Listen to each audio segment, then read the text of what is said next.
আসসালামু আলাইকুম। আজ ক্লাস 8-এর তোমাদের লাইফ সায়েন্সের ক্লাসে আমি বিপন্ন প্রাণী সংরক্ষণের শুশুক আর গন্ডার এই দুটো পড়াবো, মানে রিভিশন করাবো। আগের ক্লাসে আমরা শকুন শকুন সম্পর্কে জেনেছিলাম, শকুন আর মেছো বেড়াল সম্পর্কে জেনেছিলাম এবং তার কোশ্চেনগুলো দিয়ে দিয়েছিলাম। তো এই ক্লাসে আমি শুশুক আর গন্ডার পড়াবো, আর তোমাদের এই শুশুক গন্ডারের যে কোশ্চেনগুলো সেই কোশ্চেনগুলো দিয়ে দেবো। তারপরেও তোমরা শর্ট কোশ্চেনগুলো করবে। আর তোমাদের জুলাইয়ের লাস্ট উইকে এক্সাম আছে, তো এক্সামের জন্য এই যে চ্যাপ্টারটা, এই চ্যাপ্টার থাকবে। এই চ্যাপ্টার পুরো চ্যাপ্টারটা, এই চ্যাপ্টার আর লাস্ট চ্যাপ্টারটা, এই দুটো চ্যাপ্টার মিলে হবে, ঠিক আছে?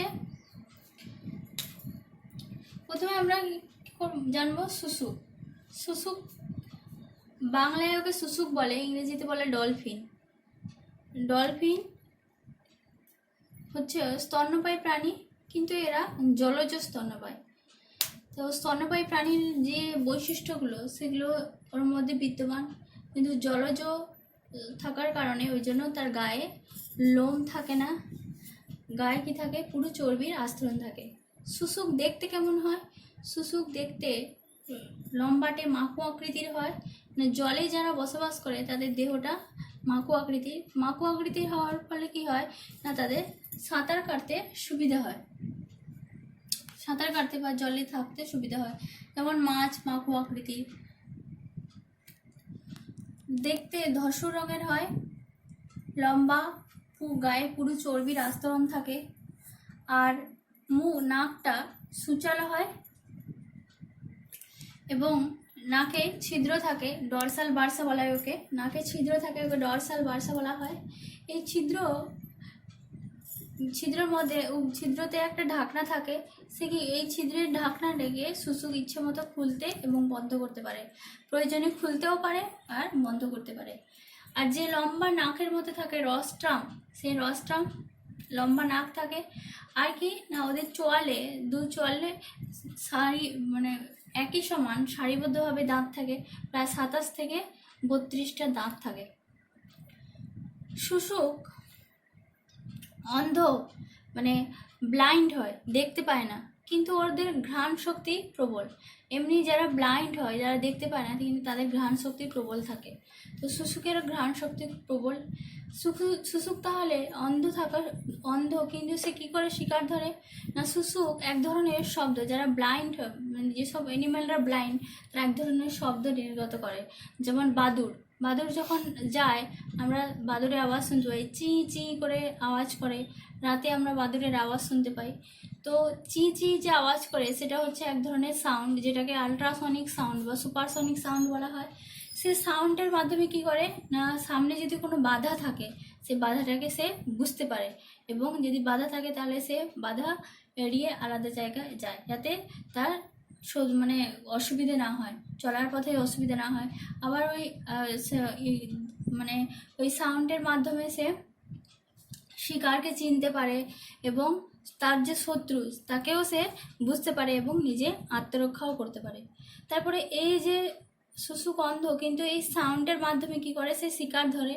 তো একটা সাউন্ড এবং নির্গত করে, ফলে কি হয়, শিকারটা ওইখানে আটকে যায় এবং সে শিকার ধরে। তো এই পদ্ধতিকে বলা হয় কি, ইকোলোকেশন পদ্ধতি। সেই ইকোলোকেশন পদ্ধতির মাধ্যমে কি করে, শিকার ধরে, আত্মরক্ষা করে এবং সে নিজে জীবন ধারণ করতে পারে। তো এই পদ্ধতিকে বলা হয় কি, ইকোলোকেশন পদ্ধতি। আর কি না, তিমির মতো, মানে গায়ে পুরো চর্বির আস্তরণ থাকে, যেটাকে বলা হয় ব্লাবার। পুরো দ্বিস্তর চর্বির আস্তরণ থাকে, ব্লাবার বলে। কেন ব্লাবার পুরো চর্বির আস্তরণ থাকে? আমরা জানি ফ্যাট হচ্ছে কি না, ফ্যাট হচ্ছে তাপের কুপরিবাহী। মানে কি না, ওর ফ্যাট থাকার কারণে, শুশুক হচ্ছে স্তন্যপায়ী প্রাণী এবং ওর ব্লাডটা হচ্ছে ওয়ার্ম ব্লাডেড অ্যানিমালসে, মানে উষ্ণ রক্ত শোণিত প্রাণী, ফলে কি হয়, সে জলে থাকে, জলে যে উষ্ণতা, তার শরীরের ভিতরে উষ্ণতার পার্থক্য আছে। তো চর্বির আস্তরণ যদি না থাকতো তাহলে কি হতো, পার্থক্য থাকতো না, অসুবিধা হতো এবং শুশুক মারা যেত।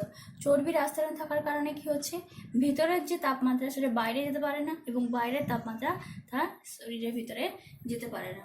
এবং যেটাকে বলা হয় ব্লাবার থাকে। আর থাকে কি না, সাঁতার কাটার জন্য ওর হাতটা, যেমন স্তন্যপায়ী প্রাণীর হাত, সেটা কি হচ্ছে, শুশুকে সেটা প্যাডেলে পরিণত হয়েছে, যার সাহায্যে সে সাঁতার কাটতে পারে, প্যাডেল থাকে।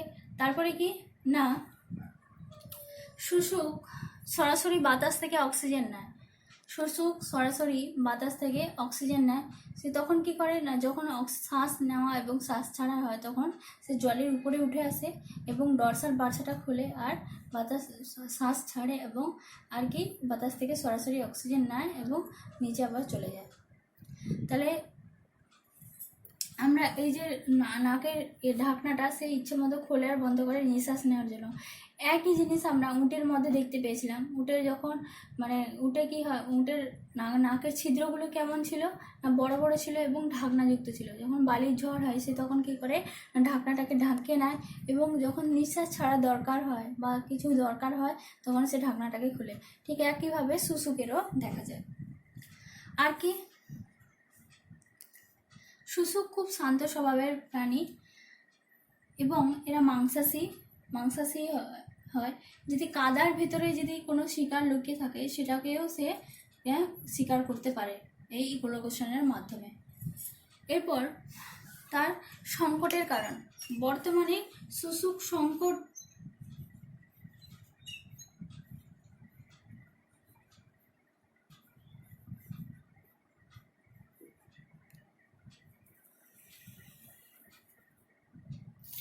শুশুক কোথায় দেখা যায়, শুশুক নদীতে, মানে শুশুক গঙ্গায় বেশি দেখা যায়, গঙ্গা শাখা উপনদীগুলোতে, গঙ্গাতে বেশি দেখা যায়, গঙ্গার পাশে দামোদর, মহানন্দা এগুলোতেও শুশুক দেখা যায়।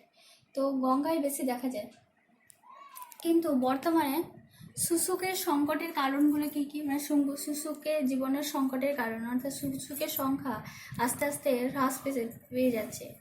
যে নদীর যে জীববৈচিত্র্য থেকে শুশুকের সংখ্যা হ্রাস পেয়ে যাচ্ছে, ফলে কি জীববৈচিত্র্যের উপর বড় একটা প্রভাব পড়ছে। তো এই সংকটের কারণগুলো কি কি না, 1 নম্বর কারণ হচ্ছে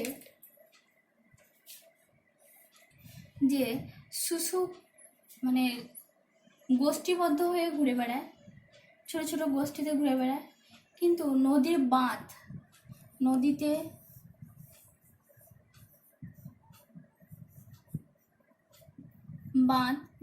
বাঁধ দেওয়ার কারণে কি হচ্ছে, এক গোষ্ঠীর সাথে আরেক গোষ্ঠীর শুশুক কিন্তু মিলিত হচ্ছে না, ফলে কি হচ্ছে, তাদের প্রজননে বাধা পড়ছে। আবার কি না, গঙ্গা নদীতে কি হচ্ছে, আস্তে আস্তে নাব্যতা, তার মানে গভীরতা হ্রাস পাচ্ছে। গভীরতা হ্রাস পাওয়ার কারণে কি হচ্ছে, সেখানে চড়া সৃষ্টি হচ্ছে, ফলে চড়া সৃষ্টি হওয়ার কারণে ছোটো ছোটো জলাশয়ে পরিণত হচ্ছে। তো মানে শুশুকের যে আনাগোনা, এক গোষ্ঠীর সাথে আরেক গোষ্ঠীর যে আনাগোনা সেটা কিন্তু বন্ধ হয়ে যাচ্ছে, ফলে শুশুকের প্রজননে বাধা পড়ছে, ফলে কি হচ্ছে না, শুশুক আর বৃদ্ধি পাচ্ছে না। দ্বিতীয় নম্বর কি,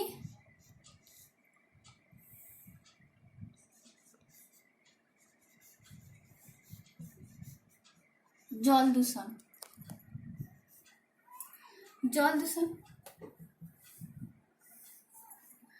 গঙ্গায় প্রচুর পরিমাণে মানে দূষক পদার্থ, সমস্ত রকমের বর্জ্য পদার্থ গঙ্গায় এবং গঙ্গার পাশে যে কলকারখানাগুলো আছে সেই কলকারখানার উৎপাদিত বর্জ্য পদার্থও গঙ্গায় ফেলা হয়। তো গঙ্গায় বর্জ্য পদার্থ ফেলার কারণে হচ্ছে গঙ্গার জল দূষিত হয়ে যাচ্ছে। এছাড়া পলিথিন, প্লাস্টিক সবই কিন্তু ফেলা হয়, ফলে কি হচ্ছে, সেই পলিথিন প্লাস্টিককে শুশুক খাবার হিসেবে গ্রহণ করছে এবং জল দূষণের কারণে কি হচ্ছে, মানে ফলে জল দূষিত হচ্ছে এবং ওই পলিথিন প্লাস্টিক খেয়ে নেওয়ার ফলে কি হচ্ছে না, ওগুলো কিন্তু হজম হয় না, যেহেতু ওগুলো মানে ডিগ্রেডেবল পদার্থ নয়, অর্থাৎ মানে ভেঙে যায় না পলিথিন প্লাস্টিকগুলো ওগুলো কী হচ্ছে শুশুকের পাকস্থলিতে যকৃতে এগুলোতে জড়িয়ে যাচ্ছে, জমা করে মানে জড়িয়ে গিয়ে কী হচ্ছে না শুশুক খাবার খেতে পারছে না, এবং ফলে কী হচ্ছে তাদের বিভিন্ন ধরনের রোগ দেখা দিচ্ছে। এবং এই জল দূষণের কারণে তাদের স্কিনে, তাদের পাকস্থলিতে, তাদের কিডনিতে নানা ধরনের রোগ দেখা দিচ্ছে, এবং আস্তে আস্তে তারা মানে মারা পড়ছে। ফলে কী হচ্ছে শুশুকের সংখ্যা হ্রাস পাচ্ছে। তৃতীয় নম্বর হচ্ছে সচেতনতার অভাব।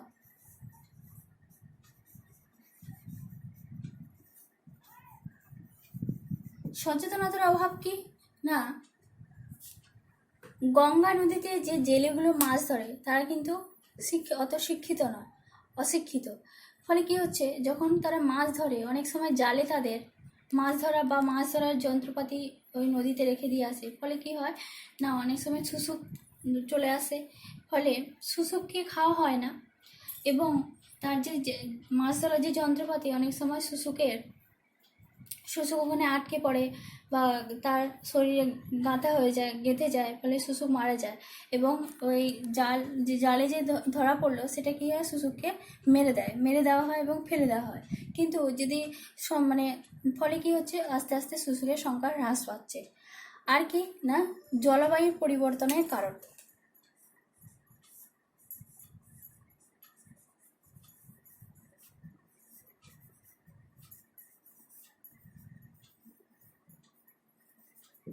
জলবায়ু পরিবর্তন বর্তমানে গ্রিন হাউস এফেক্টের কারণে কি হচ্ছে পৃথিবীতে জলবায়ুর যে তাপমাত্রা, যে পরিবেশের যে তাপমাত্রা সেটা বাড়ছে, আস্তে আস্তে বাড়ছে। এবং তাপমাত্রা বাড়ার কারণে কি হচ্ছে কখনো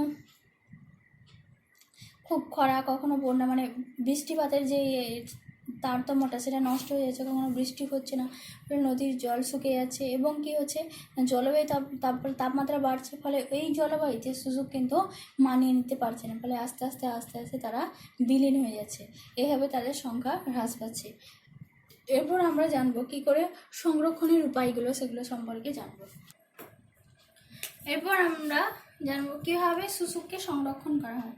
আর একটা সংকটের কারণ হচ্ছে শুশুক মানে চর্বি, শুশুকে গায়ে প্রচুর পরিমাণে ফ্যাট থাকে, তো এই শুশুককে মেরে তার ফ্যাট থেকে তেল, তার থেকে নিঃসৃত তেল তৈরি করা হয়, এবং তার চর্বি জাতীয় চামড়া সেগুলোও বিক্রি হয়। এরপর সংরক্ষণের উপায়। সংরক্ষণ কীভাবে করো? প্রথম হচ্ছে গভীরতা, মানে খনন করতে হবে।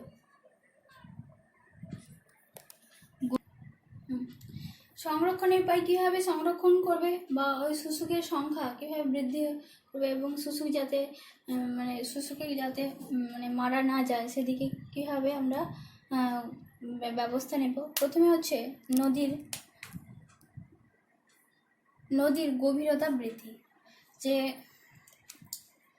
নদীতে, গঙ্গা নদীতে যে গভীরতা কমে যাচ্ছে, নাব্যতা হ্রাস পাচ্ছে, তো সেই খনন করতে হবে, ফলে গভীরতা বৃদ্ধি পাবে। ফলে কী হবে গোষ্ঠীযুক্ত যে শুশুক তারা একে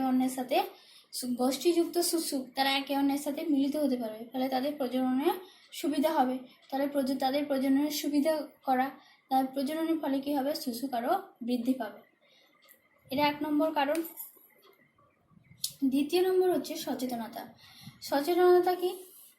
সচেতনতা হচ্ছে যে জেলেরা মাছ ধরেন তাদেরকে শুশুক সম্পর্কে সচেতন করাতে হবে, শুশুক সম্পর্কে জ্ঞান দিতে হবে। যে শুশুক যদি পরিবেশ থেকে, সমুদ্রের যে জীববৈচিত্র্য থেকে বিলীন হয়ে যায় তাহলে কী হবে জীববৈচিত্র্যটা নষ্ট হয়ে যাবে, সেখানকার খাদ্য শৃঙ্খল ব্যাহত হবে।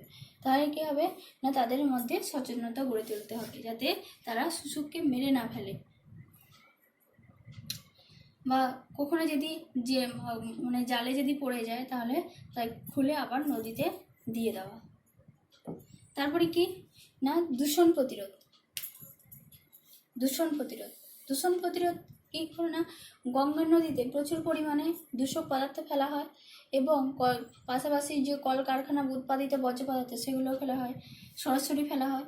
তো কলকারখানা উৎপাদিত বর্জ্য পদার্থ সেগুলো যদি যে কঠিন পদার্থগুলো বা খুব যে দূষিত পদার্থ সেগুলোকে ছিঁকে যদি ফেলা হয় তাহলে কী হবে, দূষণ কম হবে এবং দূষণ পদার্থ ফেলা বন্ধ করতে হবে। দূষণ যদি কম হয় তাহলে কী হবে, শুশুক সে তার উপযোগী মানে সুষ্ঠুভাবে সেখানে বেঁচে থাকতে পারবে। তাহলে দূষণ প্রতিরোধ করতে হবে। তারপরে কি, প্রশাসনিক ব্যবস্থা। প্রশাসনকে শুশুকে যাতে কোনো অসুবিধা না হয় তাহলে প্রশাসন মানে সরকারের ব্যবস্থা নিতে হবে, প্রশাসনিক ব্যবস্থা নিতে হবে, কড়া ব্যবস্থা নিতে হবে যাতে শুশুককে যাতে মানে অপব্যবহার না হয় তার, বা শুশুকে যাতে মেরে না ফেলা হয়, বা চোরা শিকারী যারা তারা শুশুকে মেরে সেখান থেকে তেল এবং চর্বি চামড়া নেয়, তো সেগুলো যাতে না নিতে পারে তার জন্য প্রশাসনকে মানে আইনতভাবে করা ব্যবস্থা নিতে হবে। তারপরে কি, বেশি করে সংরক্ষণ কেন্দ্র গড়ে তুলতে হবে। যে বিহারের সুলতানগঞ্জে অ্যাকোয়াটিক একটা এবং শুশুককে 1996 সালে শুশুককে জাতীয় জলজ প্রাণী হিসেবে আখ্যা দেওয়া হয়েছে এবং বিহারের সুলতানগঞ্জে একটা সংরক্ষণ কেন্দ্র গড়ে তোলা হয়েছে এবং সেখানে 60 কিলোমিটার পর্যন্ত একটা জলাশয় তৈরি করা হয়েছে, যেটাকে রামসর সাইট বলা হয়। সেখানে শুশুকে সংরক্ষণ করা হয়েছে। তো এটা হচ্ছে শুশুকের সংরক্ষণের উপায়, সংকটের কারণ, আর এগুলো হচ্ছে দেহজ বৈশিষ্ট্য। এরকম আরও বেশি বেশি করে সংরক্ষণ কেন্দ্র গড়ে তুলতে হবে যাতে শুশুক তার বৃদ্ধি, যে পরিবেশের জীববৈচিত্র্যের যে সংখ্যা, সেই সংখ্যাটা যেন যে যতটা থাকা দরকার সেটা যেন থাকে, তার সংখ্যা যেন বৃদ্ধি পায়। ঠিক আছে, এই যে শুশুক থেকে যে কোশ্চেনগুলো হবে সেগুলো কোশ্চেনগুলো লিখে আমি আলোচনা করে দিচ্ছি। তোমাদের এখানে শুশুকের কিছু কোশ্চেন আমি আলোচনা করে দিচ্ছি। শুশুকের দেহজ বৈশিষ্ট্য কেমন? দেহজ বৈশিষ্ট্য কেমন না, শুশুক দেখতে কি ধূসর বাদামি বর্ণের। শুশুক দেখতে ধূসর বাদামি বর্ণের। দেহের মাঝখানটা একটু মোটা ধরনের হয়, মানে মাকু আকৃতি। দেহের মাঝখানটা একটু মোটা, আর কি দুই প্রান্ত সূচালো। এদের গায়ে লোম থাকে না। আর কি থাকে? লোম থাকে না, তার বদলে কি থাকে? পুরু চর্বির আস্তরণ থাকে। ঠিক আছে, এদের শরীর ভেতরে গরম রক্ত থাকে, এর উষ্ণ রক্ত শোণিত। এর মুখের সামনে ঠোঁট দুটো থাকে, এই ঠোঁট দুটো ঠিক চঞ্চুর মতো। ঠিক আছে, আর এদের চোয়ালে দাঁত থাকে, দাঁতগুলো কিন্তু একই ধরনের। এগুলো হচ্ছে তার দেহজ বৈশিষ্ট্য। আর কি ডরসাল ভার্সা কি না, ডরসাল হচ্ছে নাসা গহ্বর। শুশুকের নাকে যে ছিদ্রটা থাকে, নাসা গহ্বর যে থাকে, সেই এটাকে বলা হয় ডরসাল ভার্সা, যার সাহায্যে সে কী করে না দেহ থেকে মানে শ্বাস ত্যাগ করে, নিঃশ্বাস এবং প্রশ্বাস করে। এবং এই শুশুক কী করে না, এই ডরসাল ভার্সার মাধ্যমে এক ধরনের আল্ট্রাসনিক সাউন্ড বের করায়। রস্ট্রাম কি, যে লম্বা যে নাকটা থাকে সেই লম্বা নাকটাকে বলা হয় রস্ট্রাম। এবং এই রস্ট্রাম কি, রস্ট্রাম হচ্ছে যে লম্বা শুশুকের যে মুখের পরে যে লম্বা নাকটা থাকে সেই লম্বা নাকটাকে বলা হয় কি রস্ট্রাম। এই রস্ট্রামে মানে চোয়ালে দাঁত থাকে, দাঁতগুলো একইভাবে সারিবদ্ধভাবে থাকে এবং দাঁতটা 27 থেকে 32, মানে সাইজগুলো কিন্তু একই ধরনের। তারপরে কি আছে, ইকোলোকেশন কাকে বলে না, এই ডরসাল শুশুক কী করে না, ডরসাল ভার্সা দিয়ে এক ধরনের সাউন্ড বের করায়, সুপারসনিক সাউন্ড বের করায় বা আল্ট্রাসনিক সাউন্ড বের করায়। এই সাউন্ডের মাধ্যমে সে কী করে না, সামনে যে বাধা সে বাধা বুঝতে পারে এবং দূরে কী কী জিনিস রয়েছে সে সম্পর্কে সে জানতে পারে এবং তার ঘ্রাণ শক্তির সাহায্যে সে তার শত্রুকেও বুঝতে পারে এবং সেখানে সে আত্মরক্ষা করতে পারে। আর কি না, এই ইকোলোকেশনের সাহায্যে যদি নদীর তলায় কাদা মাটিতে যদি কোনো শিকার থাকে সে শিকারটাও ধরতে পারে। আর এবং এরা কী হয় না, এরা মাংসাশী, তো এবং নানা ধরনের জলজ মেরুদণ্ডী প্রাণী সে শিকার করতে পারে। তারপরে কি ব্লাবার কি না, শুশুকের গায়ে যে দ্বিস্তরীয় যে পুরু চর্বির আস্তরণটা থাকে, সেই দ্বিস্তরীয় পুরু চর্বির আস্তরণকে বলা হয় কি ব্লাবার। আর একটা লিখে নিই ফ্লিপার কাকে বলে? ফ্লিপার কি না, ফ্লিপার হচ্ছে শুশুকে দুধারে দুটো প্যাডেলের মতো দুটো ডানা ডানা থাকে, যার সাহায্যে সে সাঁতার কাটতে পারে। সেই প্যাডেলটাকে বলা হয় কি ফ্লিপার, বা এটাকে বলা হয়, এটা হচ্ছে শুশুকের গমন অঙ্গ। তারপরে শুশুক কিভাবে শিকার ধরে? শুশুক হচ্ছে না বর্ষা নদী, ছোট ছোট উপনদীতে সে মূল স্রোতে যায় এবং সেখানে সে কী করে ইকোলোকেশনের সাহায্যে শিকার ধরে। আর কি করে, নদীর তলায় যে কাদামাটিতে লুকিয়ে থাকা শিকার, সেগুলোকে কী করে মানে সে শব্দ ছুঁড়ে সে সেখান থেকে শিকার করে। এছাড়া নানা ধরনের জলজ মেরুদণ্ডী প্রাণী যেমন চিংড়ি, হ্যাঁ, এগুলোকে খাবার হিসেবে গ্রহণ করে। আর কি শুশুকের সংকটের কারণ, শুশুকের সংকটের কারণ কিন্তু আমি আগে এতে বললাম। যে সংকটের কারণ হচ্ছে তোমার জল দূষণ, সচেতনতার অভাব, তারপরে প্রজনন ব্যাহত হওয়া, মানে নদীর গভীরতা কমে যাওয়া, নদীতে বাঁধ, এগুলো দেওয়ার কারণে শুশুকের সংকট। নেক্সট রামসর সাইট কি? রামসর সাইট হচ্ছে উত্তরপ্রদেশের ব্রিজঘাট থেকে নারোরার মধ্যবর্তী যে গঙ্গার অঞ্চল, সেখানে করা হয়, মানে খনন করে শুশুক সংরক্ষণ করা হয়। সেই যে 60 কিলোমিটার ধরে যে খনন করে শুশুক সংরক্ষণ করা হয়, সেটাকে বলা হয় কি রামসর সাইট। পৃথিবীর প্রথম স্যাংচুয়ারি, পৃথিবীর প্রথম শুশুক স্যাংচুয়ারি কোথায় অবস্থিত? পৃথিবীর প্রথম শুশুক স্যাংচুয়ারি হচ্ছে বিহারের সুলতানগঞ্জ আর কালাহার মাঝে যে 60 কিলোমিটার অঞ্চল জুড়ে গড়ে তোলা হয়েছে, সেটাই হচ্ছে শুশুক স্যাংচুয়ারি। সেটাকে বলা হয় বিক্রমশিলা গ্যাঞ্জেটিক ডলফিন শুশুক স্যাংচুয়ারি। এটাই হচ্ছে প্রথম শুশুক স্যাংচুয়ারি। তারপরে জাতীয় জলজ প্রাণী হিসেবে আখ্যা দেওয়া হয় শুশুককে, জাতীয় জলজ প্রাণী হিসেবে আখ্যা দেওয়া হয়েছে শুশুককে। তাহলে শুশুক পড়ালাম, তোমাদের নেক্সট বার কিন্তু গন্ডার আলোচনা করব। শুশুক পড়ালাম, শুশুকের যে কোশ্চেনগুলো আলোচনা করলাম, সেই কোশ্চেনগুলো ভালো করে করবে, খাতায় লিখবে, এবং শুশুক যে সংরক্ষণের উপায়গুলো সেগুলোও কিন্তু করবে। আর একটা কোশ্চেন রয়েছে, শুশুক